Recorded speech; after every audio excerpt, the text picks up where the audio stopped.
তানভীর আল হাদি মায়েদ ছাত্রদল প্যানেলের এজিএস প্রার্থী, আপনার কাছে যেতে চাই। আপনারা আজকে 10 দফা ইশতিহারও ঘোষণা করেছেন কিছুক্ষণ আগে। সেই জায়গা থেকেই যদি বলেন যে আপনাদেরকে কেন ভোট দিবে এবং ভোট দিলে কি কি পাবে শিক্ষার্থীরা। ধন্যবাদ যমুনা টিভিকে। আজকে কিছুক্ষণ পূর্বেই আমাদের জাতীয়তাবাদী ছাত্রদল মনোনীত প্যানেল তাদের ইশতেহার ঘোষণা করেছে, 10 দফা ইশতেহার, এবং ইশতেহার মাধ্যমে আমাদের যে চিন্তা ডাকসু নিয়ে, ক্যাম্পাস নিয়ে, তার পূর্ণ প্রতিফলন ঘটেছে। আমরা মনে করি ঢাকা বিশ্ববিদ্যালয়ের শিক্ষার্থীরা ডাকসুকে যেভাবে দেখতে চায় তারই একটা প্রতিফলন ঘটেছে এই ইশতেহারে। আমি তানভীর আল হাদি মায়েদ, ঢাকা বিশ্ববিদ্যালয় বিজয় 71 হল ছাত্রদলের আহ্বায়ক এবং জাতীয়তাবাদী ছাত্রদল মনোনীত কেন্দ্রীয় প্যানেলে আমি এজিএস পদে নির্বাচন করছি। আমার যে সংগ্রাম ঢাকা বিশ্ববিদ্যালয়ে আজ থেকে 6 বছর পূর্বে 2019 সালে যখন আমরা ঢাকা বিশ্ববিদ্যালয়ে প্রবেশ করি, সেই সময়ও একটা ডাকসুর নির্বাচন অনুষ্ঠিত হয়। তখনকার সময়ে আমরা ছিলাম সবচাইতে নবীনতম ব্যাচ এবং আমাদের ক্যাম্পাসের বয়স ছিল মাত্র 2 থেকে 2.5 বছর। সেই পরিস্থিতিতে আমি জাতীয়তাবাদী ছাত্রদলের রাজনীতি শুরু করি এবং ছাত্রলীগের কর্মীরা আমাকে হল থেকে বিতাড়িত করে। দীর্ঘ 5 বছর আমি ঢাকা বিশ্ববিদ্যালয়ের হলগুলিতে অবস্থান করতে পারিনি। ক্যাম্পাস আমার জন্য ছিল সম্পূর্ণ অনিরাপদ।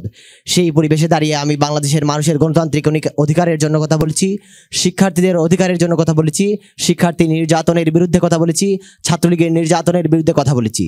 সেই পরিক্রমায় শেষ পর্যন্ত 2024 সালের জুলাই গণ অভ্যুত্থানে আমি একজন রাজনৈতিক কর্মী হিসেবে অংশগ্রহণ করি এবং আবার সর্বোচ্চটুকু দিয়ে শিক্ষার্থীদের পাশে দাঁড়ানোর চেষ্টা করি।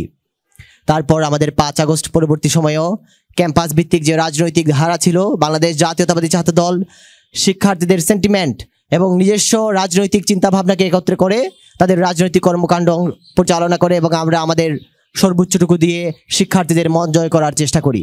আজকে আমাদের যে প্যানেল 27 জনের প্যানেল, সেখান থেকে আমাদের যে 10 দফা ইশতেহার, সেই ইশতেহারের প্রথমেই বলা হয়েছে গবেষণাকে প্রাধান্য দেওয়ার বিষয় এবং সর্বশেষ বলা হয়েছে ডাকসুকে ক্ষমতায়িত করার বিষয়। বাংলাদেশের বিশ্ববিদ্যালয়গুলিতে গবেষণার যে দুর্বল অবস্থান, সেই দুর্বল অবস্থানের জন্য আমাদের ক্যাম্পাসগুলোর রাজনীতি অনেকাংশে দায়ী। কারণ শিক্ষক, ছাত্র এবং কর্মজীবীদের যে রাজনৈতিক কার্যক্রম, সেই কার্যক্রমের কারণে আমাদের একাডেমিক ক্যাম্পাস অনেকটাই বিঘ্ন হয়। আমরা বাংলাদেশ জাতীয়তাবাদী ছাত্রদল নির্বাচিত প্যানেল থেকে যদি আমরা নির্বাচিত হতে পারি, তাহলে ঢাকা বিশ্ববিদ্যালয়ের যে অর্ধশতাধিক গবেষণা কেন্দ্র রয়েছে, সেই গবেষণা কেন্দ্রগুলোকে আর শক্তিশালীভাবে সাজানো হবে, শিক্ষার্থীদের গবেষণার অংশীদার করা হবে।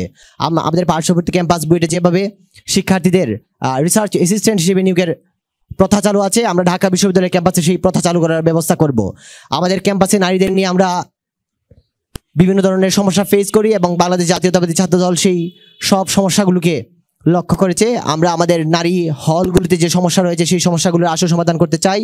আমরা জানি আমাদের প্রতিদ্বন্দ্বী যে প্রার্থীরা আছেন সবাই আবাসন এবং হলের সিটের সমস্যার সমাধান করতে চাই। এটা নেতা হিসেবে, একজন দায়িত্বশীল কর্মী হিসেবে সবার দায়িত্বের মধ্যেই পড়ে। এর বাইরেও আমরা বিশেষ কিছু ছোটোখাটো সমস্যার সমাধান করতে চাই, যেগুলো নারী শিক্ষার্থীদের তাদের স্বাধীনতাকে রক্ষা করার জন্য, তাদেরকে মুক্ত চিন্তার দিকে এগিয়ে দেওয়ার জন্য অত্যন্ত গুরুত্বপূর্ণ। আমাদের নারী হলগুলোতে ফ্লোর লকিং সিস্টেম চালু আছে। আপনারা জানেন, রাত নির্দিষ্ট সময়ের পরে তাদেরকে ফ্লোরে বন্ধ করে দেওয়া হয়, একটা জেলখানার মতো। আমরা সেই ফ্লোর লকিং সিস্টেম বন্ধ করে দিতে চাই। আমাদের একজন বৈধ নারী শিক্ষার্থী অনাবাসিক হওয়ার কারণে নিজ হলেই প্রবেশ করার কোনো অনুমতি পান না, বিশেষ কারণ ব্যতীত। এই ধরনের কোনো অবৈধ অযৌক্তিক পদ্ধতি ঢাকা বিশ্ববিদ্যালয়ে চালু থাকতে পারে না। একজন নারী শিক্ষার্থী চাইলেও অন্য কোনো নারী হলে যে কোনোভাবেই হোক প্রবেশ করতে পারেন না। ছেলেদের বেলায় এই ধরনের কোনো সমস্যায় আমাদের পড়তে হয় না। আমরা সেই সমস্যাগুলোকে সমাধান করতে চাই। ঢাকা বিশ্ববিদ্যালয় ক্যাম্পাসে সংক্ষেপ করতে হবে। ঢাকা বিশ্ববিদ্যালয় ক্যাম্পাসে শিক্ষার্থীদের অধিকার সংরক্ষণ এবং সেগুলোকে শিক্ষার্থীদের কাছে কার্যকরীভাবে নিয়ে যাওয়ার জন্য ডাকসুকে যে শক্তিশালীভাবে গঠন করা উচিত, সেই গঠন করার প্রধান অন্তরায় হচ্ছে ডাকসুর গঠনতন্ত্র। এবং সেইখানে আমাদের 73-এর অধ্যাদেশ অনুযায়ী ডাকসুতে যে ক্ষমতা দেওয়া হচ্ছে সেটা অত্যন্ত অপ্রতুল এবং অকার্যকর। এবং আমরা ভয়েস ব্যতীত, শিক্ষার্থীরা যার প্রতিনিধি নির্বাচিত হবে তারা ভয়েস ব্যতীত আর কোনো কাজ করার মতো শক্তিশালী নয়।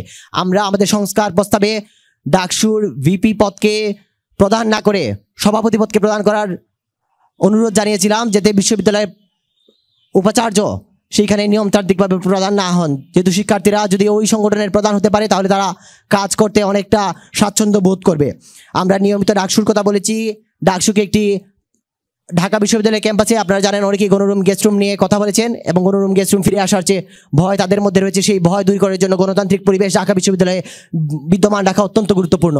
এবং সেই গণতান্ত্রিক পরিবেশ যদি বিদ্যমান রাখতে হয় তাহলে আমাদের একাডেমিক ক্যালেন্ডারের আওতায় ডাকসু নির্বাচন আয়োজন করতে হবে। সেই আয়োজনের দাবি আমরা মাইক জানিয়েছি শেষ এবং করতে হবে। আমরা এমনভাবে আমাদের 10 দফা ইশতেহার ঘোষণা করেছি যে DUCSU will really DUCSU will B a student boys, এবং আচ্ছা। আমাদের আজকের আলোচনার আপনাদের মোটোর 10 সাথে দফা সেটা আছে এবং অনেকটাই সবাই সামঞ্জস্যপূর্ণ কিন্তু হবে। এই যে এই বিষয়গুলোই আনছে, বিশেষ করে সবার কাছে একটা বিষয় কমন, ডাকসুর গঠনতন্ত্রের জায়গাটি।